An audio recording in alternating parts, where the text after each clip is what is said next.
Hoje a gente tem uma participação especial aqui, né, Nuno? O Dan saiu, então é nóis. Eu sou a Luca, ele é o Nuno, sou estudante de psicologia e locutora da Rádio Rock, e hoje no Cada Caso um Caos a gente vai falar sobre um guitarrista muito querido, né, carismático, fora da curva total. John Frusciante, do Red Hot Chili Peppers. A descendência dele é italiana, né, com a Primeira Guerra Mundial aos poucos ali deschavando, né, a Europa. Muitas famílias começaram a ir mais para outros continentes. Uma dessas pessoas foi o Generoso Frusciante, avô do John. Nome legal, né? Pois é, o Generoso no nome deu linha e deixou mulher e filhos e vazou, foi sozinho para os Estados Unidos, só com uma mala. Ele queria, né, aquela história de construir uma nova família, vencer na vida. Aí chegando lá nos Estados Unidos, Generoso foi para Nova York e lá teve uma família e um filho, batizado de John Frusciante, o pai do John. O pai, né, do John, ele gostava de música, tocava piano, cara. Ele tocava piano. E aí ele começou a estudar direito, virou juiz, um dos mais respeitados juízes da Flórida. Peraí. O John nasceu no dia 5 de março de 1970, teve uma infância legal ali, com uma mãe super presente, botava mó pilha para ele tocar qualquer instrumento musical, né? Também ela curtia essa vibe, a Gayle, né? Ela era cantora gospel, mas deixou a carreira para cuidar da casa porque o marido ficou pesando. Com 4 anos, o John ouviu pela primeira vez Cat Stevens, pirou, né? Daí ele ganhou um violão com 6 anos, com 12 começou a tocar guitarra. 2 anos depois já sabia tocar todas as músicas do Hendrix, né? A educação musical dele foi muito boa, né? Tinha Pink Floyd, Kiss, Jeff Beck, Frank Zappa. Os pais, no final, se separaram, né? Quando ele tinha 8 anos. O motivo foi que a mãe se encheu de ver o marido realizando todos os sonhos e não dava o menor apoio para ela realizar o dela, né? Que era cantar. Nessas, ela se mudou para Califórnia e levou o pequenininho John junto. Anos depois, o pai se casou com outra mulher, né? Teve mais 3 filhos, a mãe também casou com outro cara, tiveram um filho. O padrasto do John era firmeza. Ó, pega aqui, Nuninho.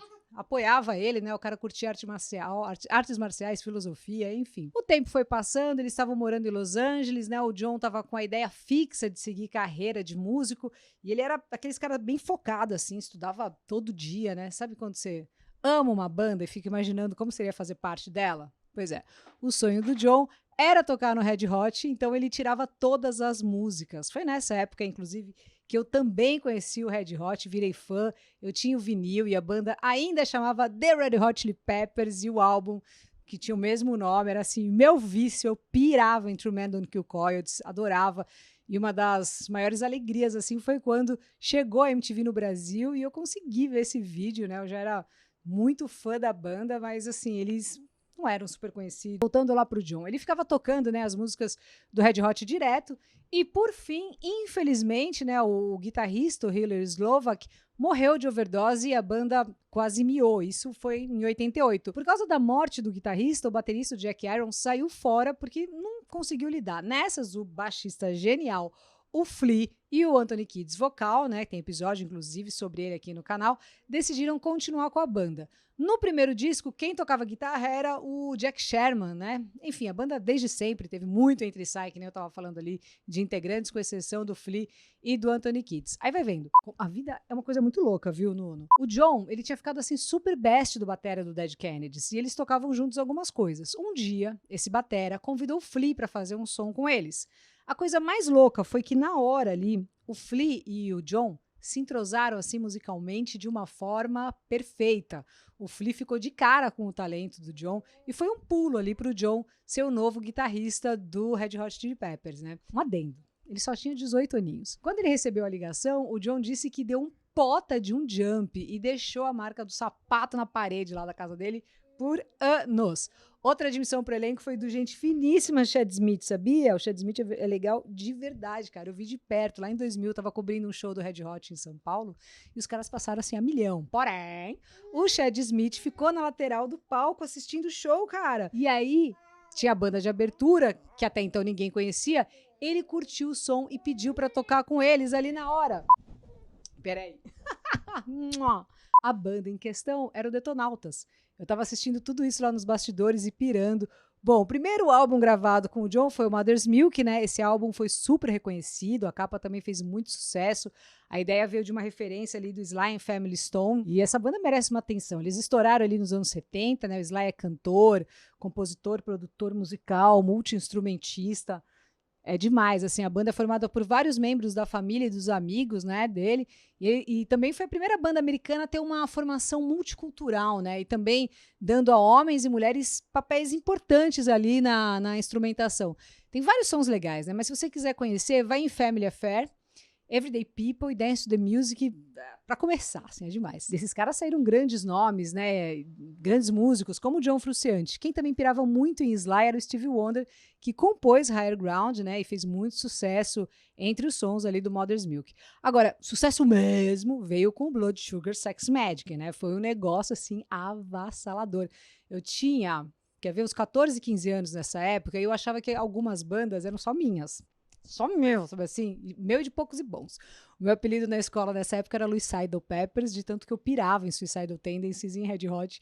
Quando eles estouraram, eu fiquei quase triste, assim, sabe? Aquela sensação, a minha banda, agora eles são do mundo. O Blood Sugar é cheio de hits, né? Give It Away, Breaking the Girl, Suck My Kiss, a belíssima My Lovely Man, outra música, né, que também é feita por Slovak, uma das maiores baladas dos anos 90. E olha que eu vivi os 90, hein? Tem muita banda foda aralha. O som que fez sucesso logo de cara e vai ser pra sempre um sucesso, né? Under the Bridge, que tem inclusive os backing vocals da mãe do Frusciante.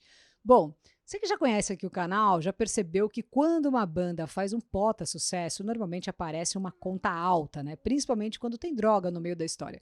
Com tanto sucesso, o John não aguentou. Entre outras coisas, o Frusciante começou a brigar direto com o Anthony Kiedis. Ele também tocava meio que de qualquer jeito, desdenhava assim de programas de TV, fazia os backings e tocava tudo de qualquer jeito, assim mesmo.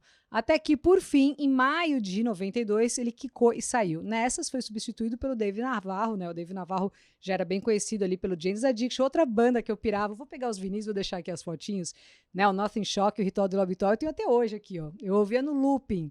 Esses vinis são, xodó, assim, total. Começo ali dos 90, na época que ele era tudo mato, eles estavam lá bombando. Essa também é a banda do mestre, né, o Perry Farrell, do Jane's Addiction, e também o dono do Lollapalooza. Enfim, o John descabelou nas drogas, crack, bebia pra caramba, injetava heroína, cocaína, ele ficou zoado, dente podre, devia dinheiro pra traficante, apagou várias vezes. Olha, o que não faltou é ele ter passado perto, assim, de morrer, sabe? E, enfim, história sobre droga dele, você acha de quilo aqui no Google, é só procurar aí. O Flick ajudou muito ele, né? Eles ficaram amigos, assim, desde a primeira saída, desde sempre, né? Inclusive, chegaram a montar alguns projetos musicais juntos, até fizeram um show em homenagem ao Joy Division, né? Também tem vídeo aqui sobre o Ian Curtis. Aliás, o John pirava no Bernard Summer também, né? Que depois do Joy Division montou o New Order. Também adorava Divo e B52 e outras bandas nessa pegada. Nessa saída do Red Hot, o John também chamou o Flea para fazer vários sons nos seus discos solos, né? Ele lançou alguns álbuns, inclusive um que tem ele vestido de mulher na capa e do lado tá escrito To Clara. A Clara é a filha do Flea, que é super colada nele, assim, desde sempre, né? Quando ela tinha só 4 aninhos, ela falou pro John, seja mais preguiçoso.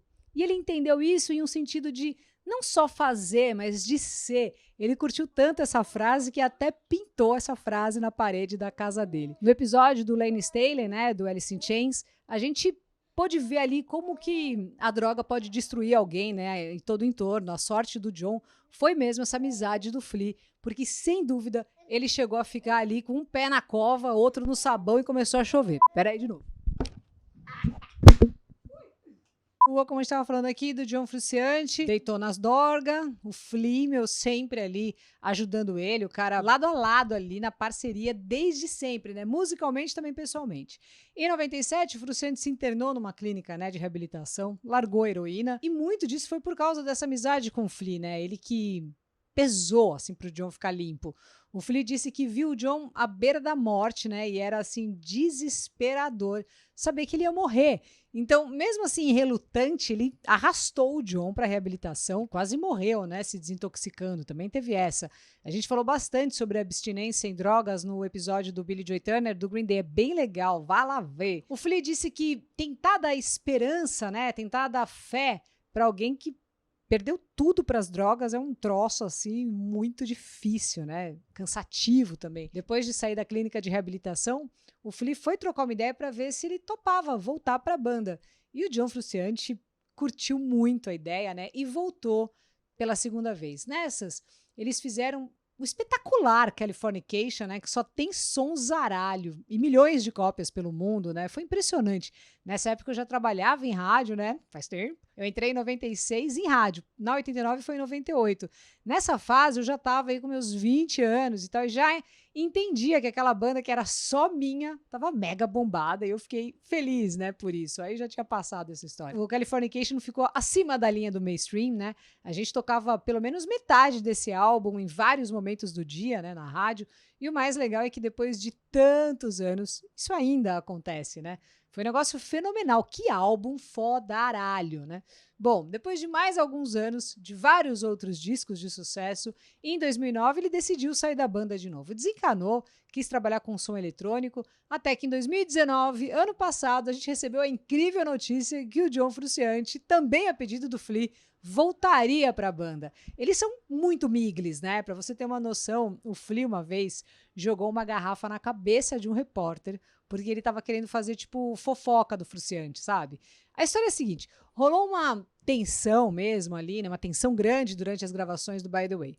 O disco que veio depois do Californication, né? E um jornalista ali ficou pesando pro Flea responder se a culpa era ou não do Frusciante. O Flea gritou indignado, né? Ficou puto com a pergunta, com a intenção velada ali de criticar o John, né? E aí o Flea jogou uma garrafa na cabeça do cara e saiu putão. A garrafa bateu na parede, não pegou na jaca do repórter.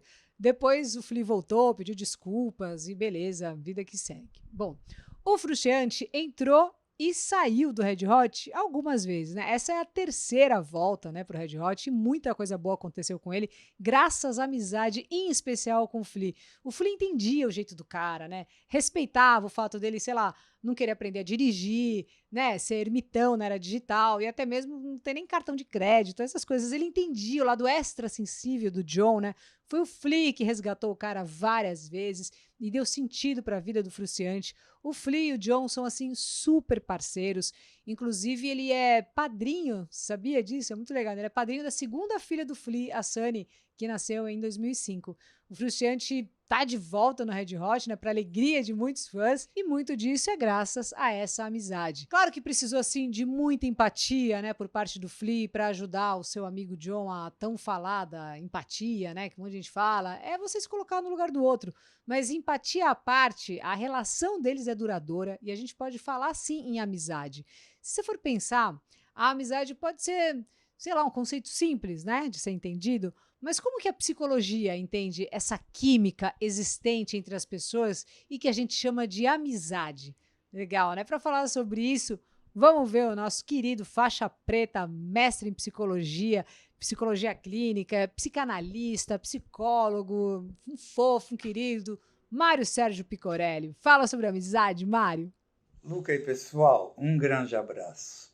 Que bacana essa história de amizade entre o John e seu amigo Flea. E falar sobre amizade é sempre muito bacana. Hoje você me pergunta como a psicologia entende a química entre duas pessoas e que se chama amizade. Amizade é uma das grandes virtudes humanas. É o elo entre duas pessoas de afeição, empatia, lealdade e altruísmo, sem a característica sexual. Um poeta como Fernando Pessoa explica muito melhor do que um psicólogo o que é amizade. Diz ele: não quero amigos adultos e nem chatos. Quero-os metade infância e a outra metade velhice. Crianças, para que não se esqueçam o vento no rosto. E velhos, para que nunca tenham pressa. Tenho amigos para saber quem eu sou, pois vendo-os loucos e santos, bobos e sérios, crianças e velhos, nunca me esquecerei de que a normalidade é uma ilusão imbecil e estéril. Lindo, não é? Porém, para além da idealização sobre a amizade, vale lembrar que a amizade tem um lado obscuro, um lado B, que são os amigos tóxicos. Aquele amigo que não lhe elogia, Aquele amigo que só ele tem razão, aquele amigo que faz você se sentir culpado, aquele amigo que te expõe ao ridículo diante dos outros, aquele amigo que só te procura quando precisa de alguma coisa. Se você reconhece alguém assim na sua vida, comece a se indagar até que ponto vai a sua responsabilidade em manter esse tipo de relação, que eu não sei se de fato é uma amizade ou é uma amizade tóxica. O historiador Leandro Carnal tem um ótimo teste para detectar quem é um amigo de verdade. Diz ele: reúna na sua casa alguns amigos seus, mas não fale com eles sobre os seus fracassos. O fracasso recebe quase sempre solidariedade e pena. Fale sobre o seu sucesso, suas conquistas. Conte como você está ganhando muito dinheiro. Faça propaganda do grande amor que apareceu na sua vida e fique atento para o rosto que os amigos irão fazer depois de suas observações. Caras freias, brincadeirinhas, mudança de assunto. Aquele que não tolera o seu sucesso não é o seu amigo. Um beijo a todos! E aí, curtiu? Demais, né? John Frusciante, incrível. Toda essa história aí de amizade, eu acho demais. Nuninho dormiu aqui, ó, e eu queria agradecer também muito. Um grande beijo aí pra galera da produtora Bunker, que tá me ajudando agora nas edições aqui dos vídeos do Cada Caso um Caos. Vai ficar mais bonitão, hein? Graças a vocês da Bunker. Inclusive, chama aí um trampo, chama o trampo dos caras, se também quiser deixar os vídeos mais da hora. Tá tudo na descrição aqui, tá bom? Valeu!